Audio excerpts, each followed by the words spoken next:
नमस्कार, माझं नाव कृष्ण बोंद्रे. अमृत पॅटर्न पद्धतीने डेव्हलप झालेला हा प्लॉट. आज या प्लॉटमधील कपासीची विरळणी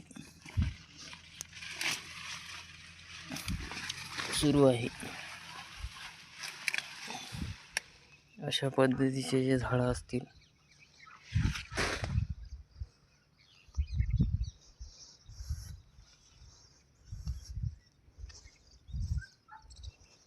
ते काढून टाकण्यात येत आहे, कारण हेच झाड समोर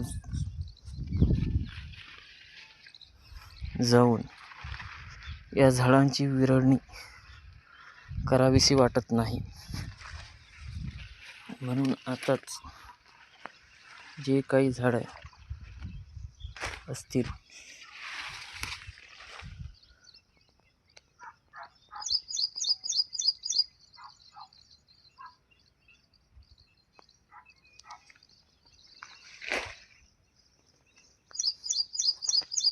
ते काढून टाकण्यात येत आहे.